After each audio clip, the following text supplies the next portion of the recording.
Now, Iago, the framing of this conversation today, we're going to start off by talking about yourself. Then we're going to talk a little bit about South Africa for reasons that will become very self-evident. And then we're going to talk about emerging markets generally before asking the audience a few questions and letting them ask us questions too. How does that sound to you? Great. Let's do it. Are you feeling okay? I know that we're both really quite jet-lagged today. Yeah, it's a parallel time zone. Yes, yeah, true. Good. I think we're going to get a lot more jokes of that ilk today. So the first thing I wanted to say was, what are you doing? Why is there BOS on your hat? And I guess a final question to that, what do you stand for? Well, the first question is easier to answer. So I've been, like a bunch of the people here, I've been in Bitcoin for a very long time, vintage 2011. The vintage that is already starting to turn into vinegar. And what attracted me, like a lot of people, to Bitcoin was this idea that we can build systems which are parallel and separate and can protect us and also free us from the existing institutions that we saw as extremely limiting and highly corrupt. And Bitcoin was this rallying cry. A lot of people had been really interested in these ideas, agorism, anarchism, anarcho-capitalism, all kinds of New Hampshire Free State, all kinds of ideas. But suddenly Bitcoin arrived and it became like this flag on a hill and attracted people from all walks of life to thinking, okay, here we actually have something where we can get some traction, some leverage. So for me, BTC was always like the special case, a specific example of what we can do with self-enforcing, self-regulating systems, and systems that can, because they're encoded, enshrined in code, can be both transparent and incorruptible. And what I've always wanted to do is expand upon that to all assets, and then beyond that to all kinds of institutions. So Bitcoin OS is a project that seeks to do that, and we've had some very fundamentally exciting, almost like miracle-type technological breakthroughs recently. A few months ago, for the first time ever, we were able to demonstrate the ability to verify ZK proofs on Bitcoin. This means that we can now take any form of compute and convert it into a proof that is executable on Bitcoin. So we basically have turned Bitcoin into a fully functional, scalable smart contract platform. It means we can introduce native privacy into Bitcoin. It means that we can have roll-ups to Bitcoin. It means that you can build applications and institutions that are governed by Bitcoin proof of work as the high court. And so now we've started to see a bunch of projects begin to build in this. The largest and sort of the one which got the most excitement was Cardano, and a big part of the Cardano community announced that they were going to become a Bitcoin layer 2. But we've seen just across the board a lot of excitement. Not directly sort of necessarily related to what we're discussing now, but thematically the same thing. No, and it helps to answer that question as well. What do you stand for? I think you definitely encapsulated it in there. Just to rebound off what you were saying there, I think Bitcoin has certainly rekindled that cypherpunk movement. However, it definitely has lost its way. But we are seeing, to steal your words there, it is finding some traction in emerging markets, notably your home country. I don't know if you can tell, but yes, Iago is from South Africa. Still a slight South African accent there. In your hometown of South Africa, there's actually a lot of really interesting Bitcoin projects taking place, which are these sort of parallel societies, or Bitcoin circular economies, are sometimes called. One is Bitcoin Akazi, another one is Bitcoin Vitsund. There's also Bitcoin, I've just forgotten its name, but it will come back to me in a moment. But I wanted to ask first, talk to us about South Africa. It is an emerging market, of course, but to what extent is the nation, how to frame this? To what extent is the nation serving people? How far is the South African system working right now in 2024? Well, I think it's no secret that South Africa is on its way to failed state status, right? It's lost the ability to provide electricity to huge amounts, most of the population. Its crime rates are among the highest in the world. violent crime and sexual crime in particular. There's a reduction for significant parts of the population in life expectancy, and the sort of Gini coefficient, the inequality that was apparent during apartheid South Africa, has not improved at all. So the Gini coefficient hasn't moved. So really what South Africa did was replace one set of corrupt elite with another set of corrupt elite. Yeah, it's true. I mean, I spent a month in South Africa this January, and I was shocked, actually, how much is on the individual to create their own sort of parallel societies at home. You know, you have to have your own electricity generator, you have to have your own source of water, you have to grow your own vegetables. A lot of people just keep chickens, and that's within the sort of middle and upper class societies. And then within the sort of less fortunate, you know, there's a lot of townships going on. These are some of these are black townships, some of these are the Cape-coloured townships, and it's just a really fractured and fractious society because of that. And I wanted to drill into this a bit more, because I think what's going on in South Africa is being echoed in lots of emerging markets, and to some extent the UK, which you can also speak of, around the world. So why is this happening, and can we really help to remedy or solve some of these problems? So I think it was really interesting, the question that you asked the audience earlier. You asked, what are some examples of parallel societies today? And you just brought up a really good example of a parallel society. If you go to South Africa, if you're living in South Africa today, you are most likely not relying on the police for security. You have a private security force. You are most likely not relying on the national healthcare system. And you may even be part of a group which has its own ambulance service. You likely have your own generator, and are managing your own power. And so that is the reality of a parallel society, and it's very, very widespread in South Africa. Some groups have gone further. There's a town called Orania in the Orange Free State, or what used to be called the Orange Free State. Can we just get a show of hands? Has anyone heard of Orania or maybe visited? Yeah? Yeah, there's quite a few YouTube documentaries about it. It's well worth checking out. But, so Orania is one of the best examples of a thriving and successful community in South Africa. But if I tell you about it, you're almost certainly going to hate it. Why is because that? Because Orania only has white Afrikaners living there. They don't allow anyone else in. They have their own school system. They have their own everything. They've built an entire parallel society for themselves, basically a citadel. The Afrikaner Calvinism, that religious aspect of life, is very important. They don't allow black workers in because they believe that was the original sin. Relying on the work of other people was a problem. It corrupted their society. And so they've created a white enclave. Now, it's very nice if you go there. But I suspect that for most people, there's something very disturbing, maybe even stomach-turning about it. Now, the reason I think it was an interesting question, people, you asked, are there examples of good parallel societies? And somebody said GitHub. I think we should get serious, right? We need to be serious about the actual state of parallel societies and what it is that we're trying to accomplish and what the price that we might want to pay and where it might end up.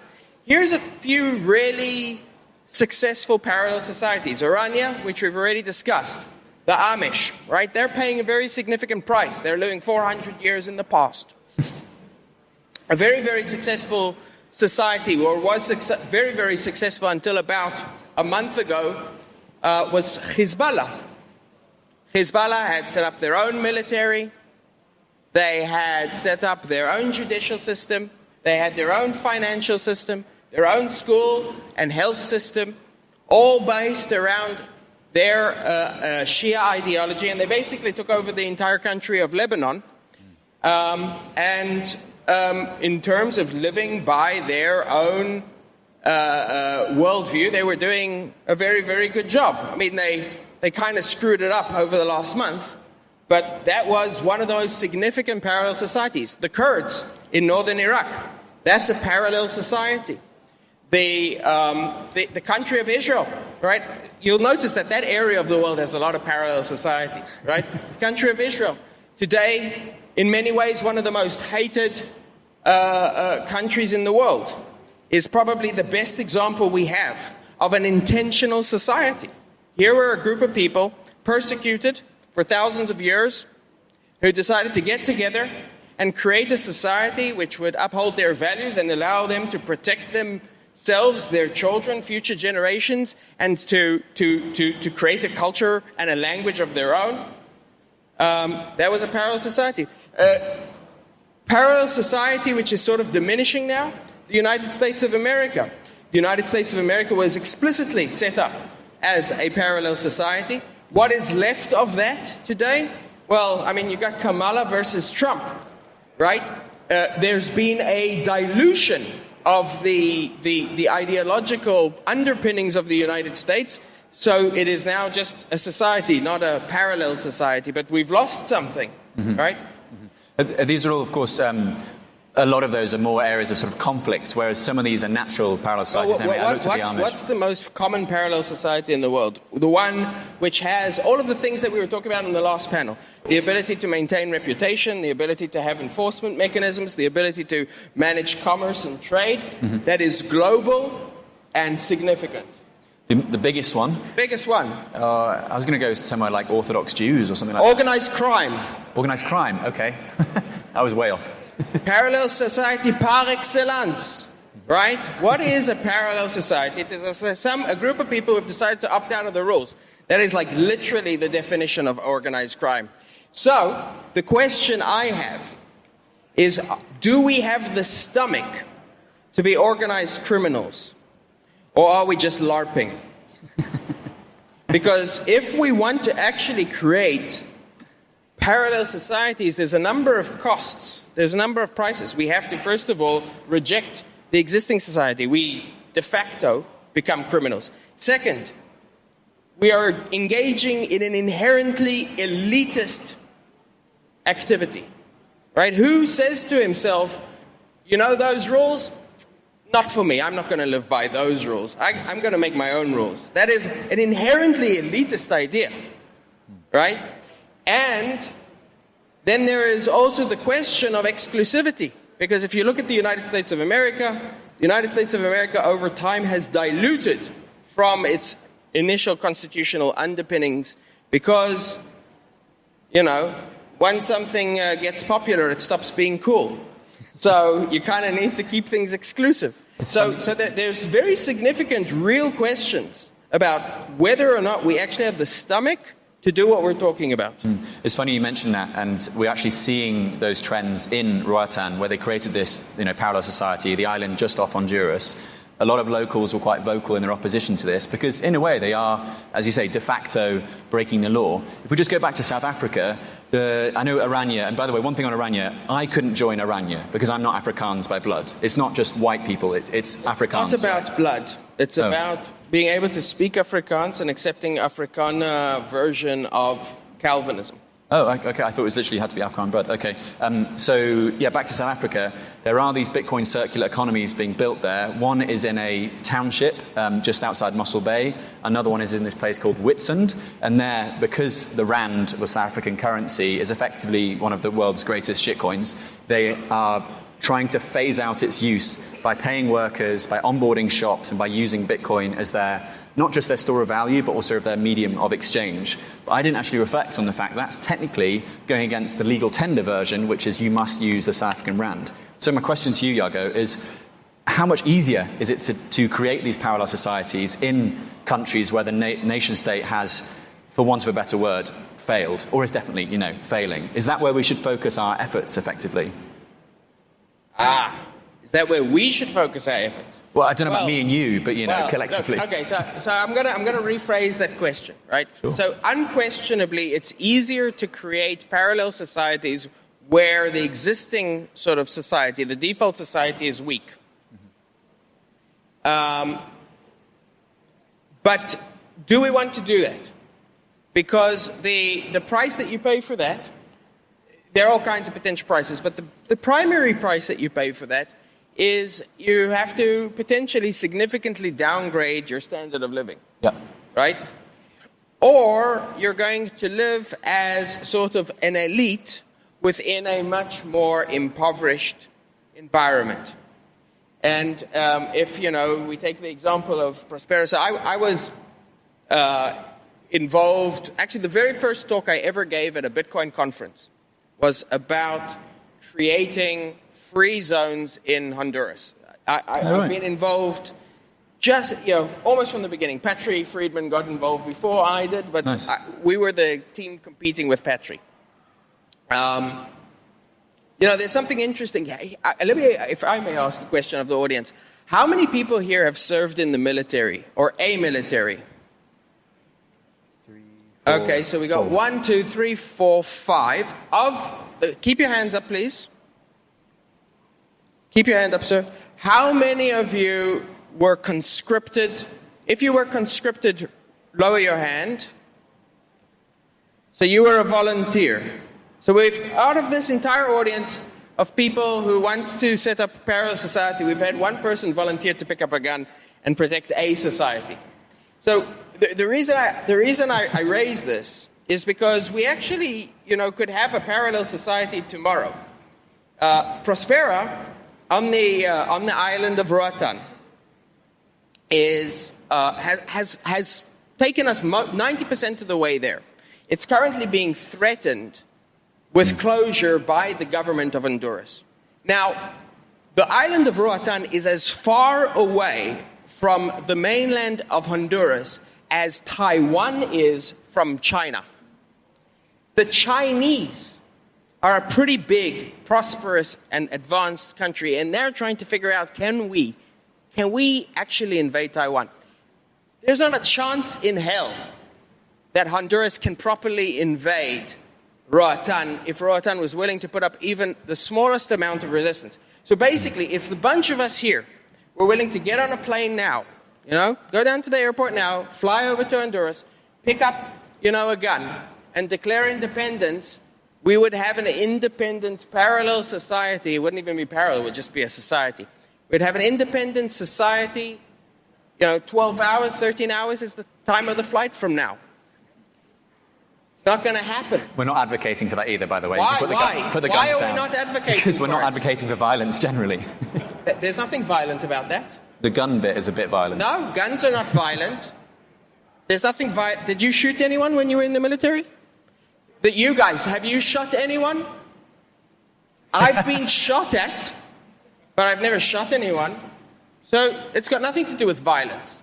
It's got to do with the willingness to apply violence if necessary. Okay. Right? There's a very, very, very big difference. And it's actually the other price of it. It's the willingness to potentially be in a situation where somebody maybe will apply violence towards you. Right? Now, we're here. We're pretty self-satisfied. A bunch of us have BTC or ETH or Sol or whatever. Right? We can travel the world. We can mostly create sort of these atomistic parallel societies for ourselves. Somehow wriggle our way, go down to Puerto Rico, manage to escape taxes, fly around to wherever the weather is nicest. Half of the people in the room are doing this. Mm-hmm. But we don't have a parallel society. We've got people who are hiding, right? And I think part of the question is, society itself is a price that you have to pay.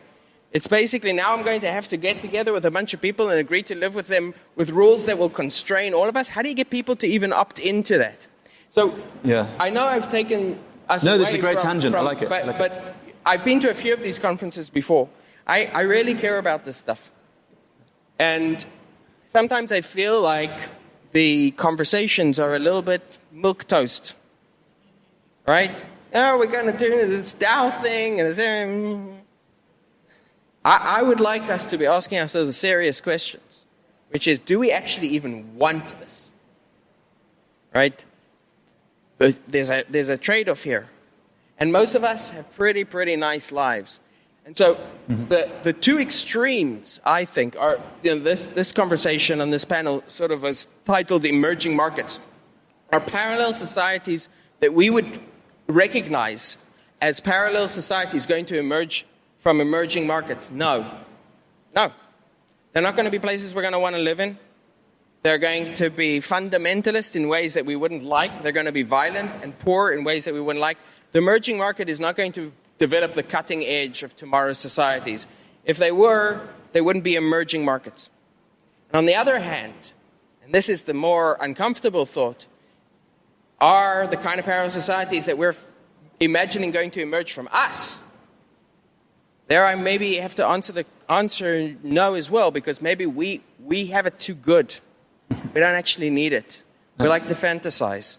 It's certainly pause for thought there. But, I mean, I've got to play devil's advocate and try to... I'm hoping that we're coming down to questions. I'm hoping I'm going to get reamed here. Yeah, hopefully. no, I mean, you mentioned that emerging markets are unlikely places for these parallel societies to emerge, and yet we have Bitcoin Beach in El Salvador, which of course led to El Salvador then adopting Bitcoin as legal tender. For the 2 years prior to Nayib Bukele, making this decree, that was a parallel society where people were using Bitcoin instead of the US dollar. I've already mentioned Bitcoin Akazi, there's Bitcoin Vitsen, there's of course the Bitcoin Jungle, there's even a small project just north of here in, sorry, the jet lag's talking. What's the name of that sort of nomad hotspot in the north? Chiang Mai.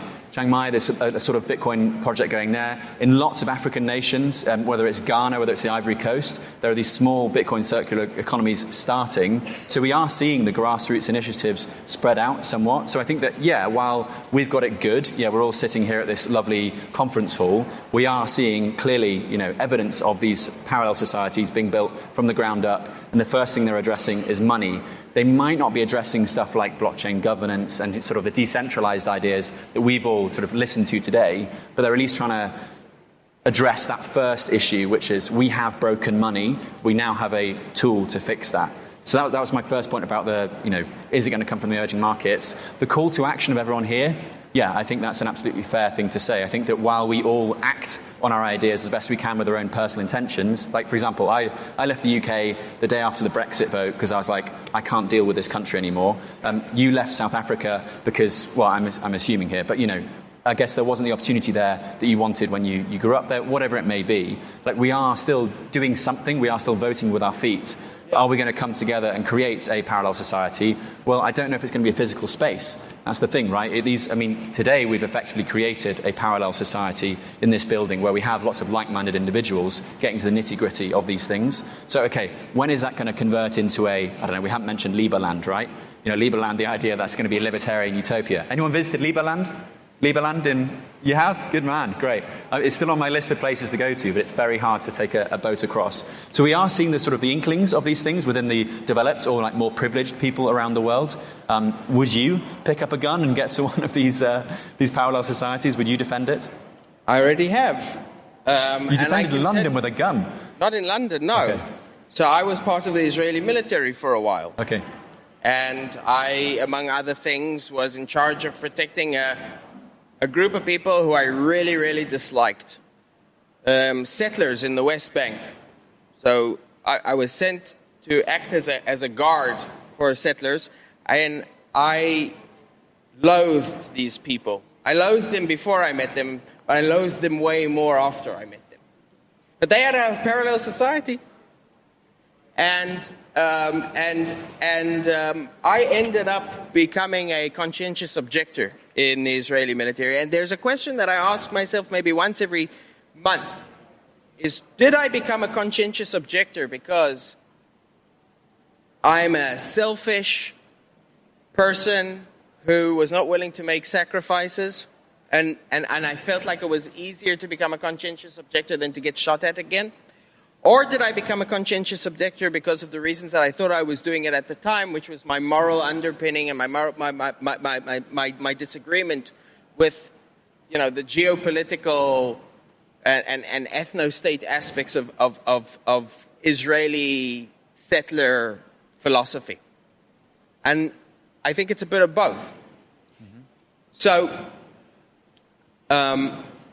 just a little bit about me. I've sort of experienced a lot of these things very, very seriously. My family were members of the ANC during the apartheid government. Some of them were forced to flee South Africa. When I was a young boy, I was smuggling money to my family members who had been designated as terrorists by the apartheid government. So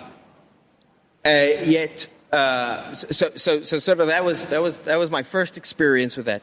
I grew up in my later years in Israel. I served in the military. I volunteered in Arab neighborhoods and Arab schools. I lived in an Arab neighborhood for most of the years that I was there, and I experienced in a very, very real way how their society is very, very different from ours in ways that we find uncomfortable to admit. And then I got involved in Prospera, sort of before it was even called Prospera, out of a strong sense that we can change the Constitution of Honduras. But in changing the Constitution of Honduras at the time, we were partly doing so in partnership with a government that had fired its Supreme Court and then repacked the Supreme Court with people it knew would not overturn the laws that they were trying to introduce. The reality of all of these situations has been extremely messy. So, Bitcoin is awesome because Bitcoin is pure, is clean, right? It's detached from our physical world. It doesn't have the violent aspects, or so I thought. But a few days ago, after Trump won, I was having a conversation with one of my increasingly fewer and fewer no-coiner friends. And he was very, very upset that Trump won. And I explained to him that I thought that even if we really dislike Trump, and even if Trump turns out to be an authoritarian, that the long-term view is that this changes the trajectory of the world and bends it more towards freedom.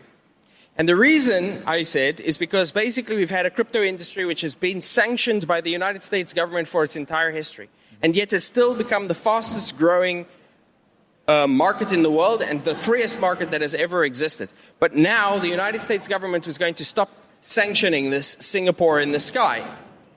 And then he said, sure, but the ice is going to start bursting into, could burst into your house and take away your immigrant wife to some kind of camp. And I said, well, that's extremely unlikely. If we think that we're being targeted by ICE, we can just leave.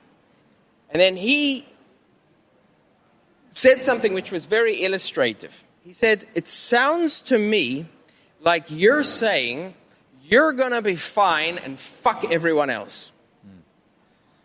That's a risk. And I disagree with that, but I think it's very, very illustrative. Because what I think he's saying is two things at once. One is, yes, you are more free than me now because you bought a whole bunch of Bitcoin 10 years ago and now you can go anywhere you want. I'm stuck in wherever it is that I'm living with my kid and my shitty job and my, etc. Bank account, the crucial I thing don't there, have that freedom. I don't live in your parallel world. And second, you are happy for Trump to maybe bend the trajectory of the world in the long term, but in the short term, I think that this is going to introduce a lot of authoritarianism for a large swath of relatively vulnerable people. And so, the unevenness of it. So here, I actually have a call to action here. I've been thinking about this dilemma for a long time, and I think the crux of it for me has come down to this idea that we have a central dilemma in our philosophy, in our moral underpinnings of our philosophy. On the one hand, we are elitist. We want meritocracy, we want growth, we want free markets. On the other hand, we're universalists. We want transparency, we want code is law, we want everyone is on the same footing, right? Airdrop, right? And I think those two things are inherently at odds. I think that universalism in many ways is a category error, because the moral value of something, the ethical value of something is very, very context dependent. If, there are women out there, not a few of them, hundreds of millions of them, who really do believe that they feel more comfortable covering up. And they'll give you they'll spend an hour explaining to you why women who are not covering up are, being exploited. And they will make sense. It's a rational argument. And so for them, right, in their context, that is a better life. That is the moral thing to do. And so, we've got this sort of I think, pseudo-Christian universalism, that all people need to have the same moral precepts, the same ethical ideas. And I think that we cannot create parallel societies so long as we hold on to it. So the controversial call to action that I'm going to suggest here is that we need, as a minimum, we need to embrace elitism. Right? We need to say, yes, I'm elitist and I'm proud. Not elitist because I'm better than other people. I'm elitist because I think I'm better than other people. Right? Maybe they think they're better than me, and they get to have that right. But I know I'm better than them.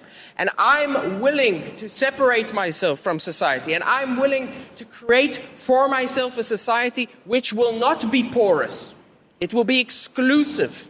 It will not be universalist.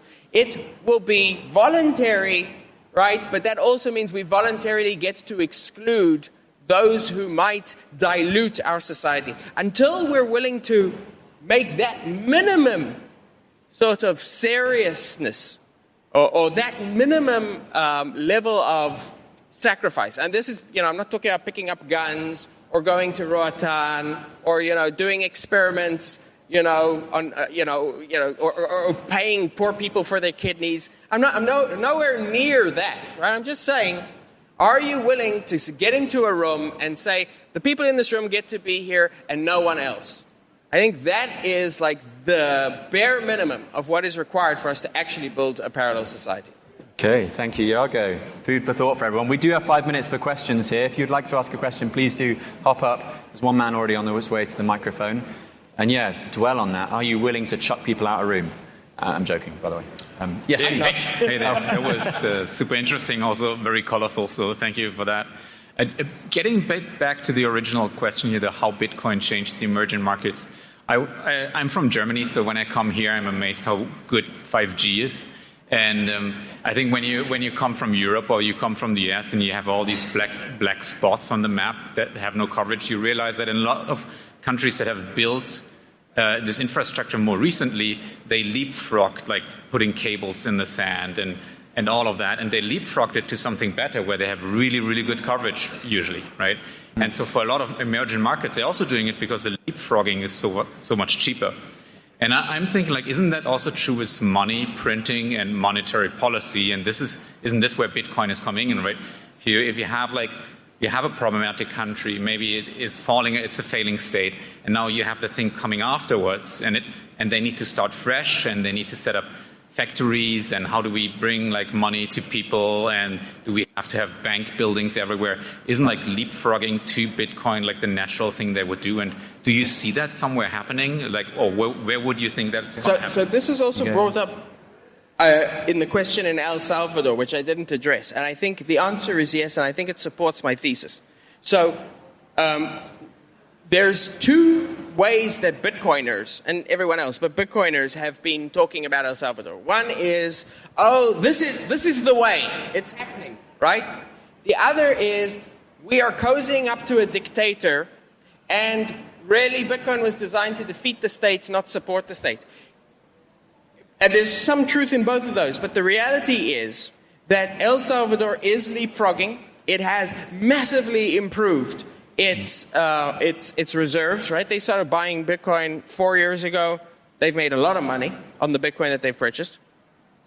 They've introduced a parallel payments mechanism, which doesn't require banks. their economy is booming and has been.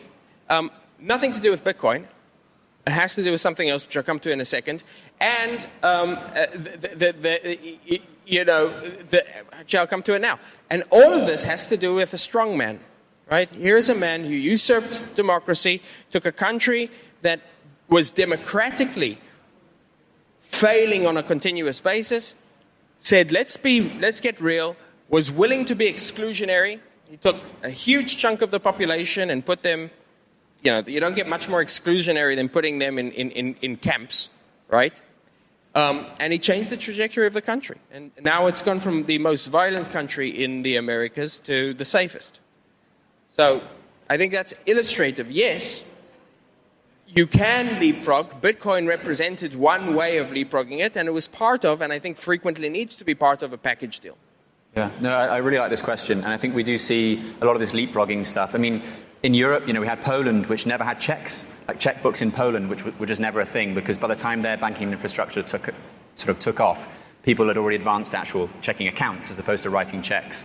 And I mean, you can look at El Salvador's classic example going to Bitcoin. In Kenya, bank accounts aren't really a thing, mobile payments are. So they leapfrogged with M-Pesa. So can we get more and more micronations, parallel states to adopt Bitcoin and to just leapfrog the horror that is central banking? I think we can, but there's also a lot of ways to fail in this. I mean, the strongman authoritarian trajectory is a little bit alarming, particularly to the Western eye of, we're brought up to fear and revere these kind of people. In El Salvador, it's clearly working at the expense of, I don't know how many thousands of people who are locked up unlawfully, or at least unlawfully in our eyes. In their eyes, it's their law, and that's their thing. There's one more thing that I wanted to say on there, and it was about, I think these circular economies are one of the ways, or one of the best ways, rather, to unlock that sort of leapfrog effect and to go from, because a lot of emerging markets, they go from a hyperinflating currency to dollarization to eventually to Bitcoin. Maybe Argentina might be one to, take this next leapfrogging step. So I'm hopeful, but I think also it's just a matter of education and a matter of time. But thank you very much for your question. I think we've got time for one more. Are you okay for one more? Yeah? Thank you again. Hey, good afternoon. Hey, my name is Guang Mian. I'm from Claros, and I live in Singapore. Claros. I work at Claros, but I live in Singapore right now. Just have a question regarding a few of the themes that you touched on just now. You talked about the intentionality of people engaging in parallel societies. Sorry? Closer to the mic. Oh, okay. Yeah, so just now you talked about the intentionality of people that are engaging in parallel societies. You talked about elitism. And you also talked about that many of us in this room is actually hiding from the jurisdiction that we actually belong to, right? So what do you think is actually like the perfect profile of someone that a parallel society would want to have? Is it someone who is like pious, loyal, and arrogant, sticking to the society that they choose to be, or is it a person that is more like a sovereign individual, more mercenary, picking the best parts of each society they are part of and running when they face obligations that they don't want to be part of? Every year, Chiang Mai has a season where everyone needs to leave because the valley fills with smoke because people are burning the forest. And so the nomad community of Chiang Mai, which is very, very cool, is extremely nomadic, but they get together once every 6 months. Now, they tend to be younger, or if not younger, they tend to be childless. And I think for those people, they're highly mobile and they can live their lives. They don't really need a parallel society. Society kind of sucks. Society sucks. Why would you want to live in society? Society is a bunch of other people. You need to smell them. You need to hear them. You need to go live by their rules. You need to compromise with them. Society sucks. When do you need society? Sometimes you need society because of health, right? Because you need some kind of critical mass. Do I want to go to the hospital in Chiang Mai? Maybe I want to create a place where that becomes more important when you're older. I suspect that for most of us, where the rubber hits the dirt is when we start thinking, how are we going to be raising our children, right? And because that is a sort of a thing which goes beyond your ephemeral, day-to-day sort of indulgences. And now you're creating a life. I have this problem, right? I want to be able to raise my children with a set of values, with a set of excellence, with a sense of meritocracy, and with a set of morals that appeal to me, right? Maybe we can do this, we create an AI in the sky and everyone goes and gets home skilled. Someone's in Chiang Mai and someone's in Prospera and someone's in, San Francisco. And I think that it's nice for kids to meet up. So, but I suspect that as some of us, like some people are on the trajectory to be completely childless and they're going to have fun and good for them. But I think for those of us who have children or are going to have children, that is the primary driver of the willing to make the sacrifices that are necessary to actually build a society. Okay, sorry, just one last follow-up question. So how would you distinguish between like your friend group, your family, the people that you basically surround your children with, and a parallel society? Where do you draw the line? Quickly. I think I would draw the line at intentionality, right? I'm kind of stuck with not stuck with my friends, but like my friends are like the people I drank with when I was in my 20s, right? My family are, the people who were drinking together and now I'm here, right? The intentionality is, let's get together and create a school. That's intentional. Cool, Okay, thank you. Thank you so much for your question. Please give it up for Iago.